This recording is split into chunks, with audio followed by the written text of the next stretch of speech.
Alam semesta tunduk pada salah satu hukum fundamental. Tidak ada yang dapat bergerak lebih cepat dari kecepatan cahaya. Menurut fisika modern, kecepatan cahaya adalah batas kecepatan tertinggi yang mungkin di alam semesta. Batas ini dijelaskan oleh teori relativitas Albert Einstein dan sangat terkait dengan struktur ruang waktu. Saat suatu objek mendekati kecepatan cahaya, masanya meningkat dan dibutuhkan energi yang semakin besar. Oleh karena itu, untuk mencapai kecepatan cahaya, diperlukan energi tak terbatas. Aturan ini tidak hanya berlaku untuk objek materi, tetapi juga untuk informasi dan interaksi. Dengan demikian, semua gerakan dan proses transmisi informasi di alam semesta dibentuk oleh batas fundamental ini. Foton, yaitu partikel cahaya, dikenal karena tidak memiliki massa.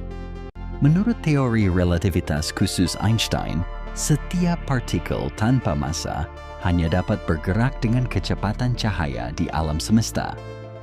Oleh karena itu, foton selalu bergerak sekitar kecepatan 300.000 km per detik.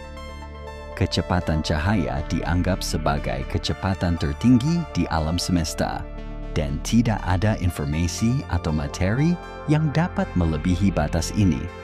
Dengan demikian, foton memainkan peran penting dalam menentukan hukum fisika fundamental alam semesta, baik melalui sifatnya yang tanpa massa maupun kecepatan pergerakannya. Foton, karena bergerak dengan kecepatan cahaya, tidak mengalami konsep waktu dan ruang seperti yang kita pahami. Secara teoretis, dari sudut pandang foton, waktu tidak berjalan. Durasi dari saat foton tercipta hingga saat foton berhenti adalah nol.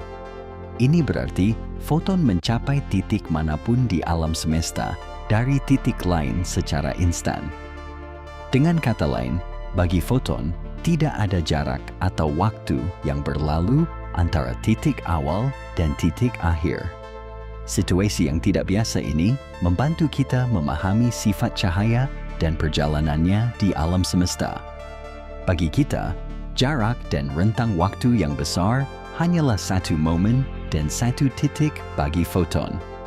Entitas tanpa massa seperti foton, gelombang gravitasi, dan energi murni merupakan salah satu blok bangunan fundamental alam semesta. Karena entitas ini tidak memiliki massa dalam pengertian klasik, mereka tidak tunduk pada batasan ruang dan waktu biasa dalam pergerakannya.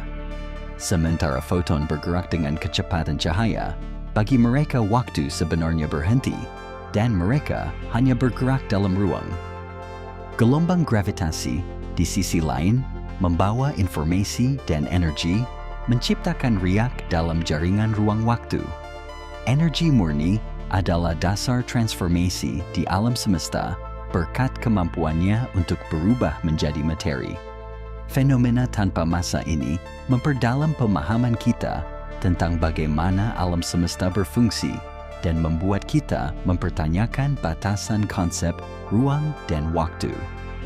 Dalam bagian ini dibahas gagasan bahwa kesadaran atau jiwa dapat memiliki sifat yang mirip dengan cahaya. Diasumsikan bahwa, seperti cahaya, kesadaran tidak terbatas oleh materi dan mungkin hadir di mana-mana. Dari sudut pandang filosofis dan metafisik, paralel ini mendorong kita untuk memikirkan kembali keberadaan manusia dan tempat kita di alam semesta. Apakah sifat kesadaran terstruktur sedemikian rupa sehingga dapat melampaui batas fisik, ataukah sepenuhnya bergantung pada proses biologis? Pertanyaan-pertanyaan ini membuka pintu untuk diskusi baru, menggabungkan pandangan ilmiah dan spiritual. Dari sudut pandang ilmiah, ketiadaan massa berarti kebebasan mutlak.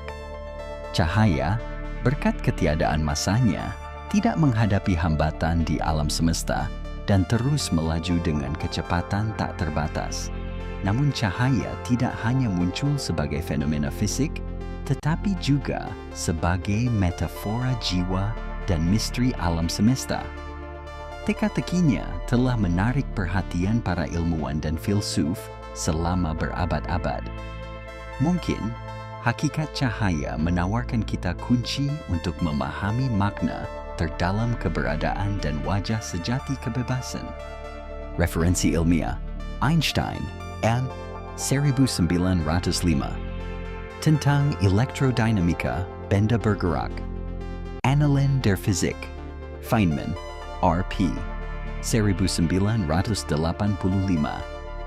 Elektrodinamika kuantum Teori aneh cahaya dan materi. Penerbit Universitas Princeton. Green B 1999. Alam semesta yang elegan W. Norton dan Co. Hawking S. 1988. Sejarah singkat waktu Bantam Books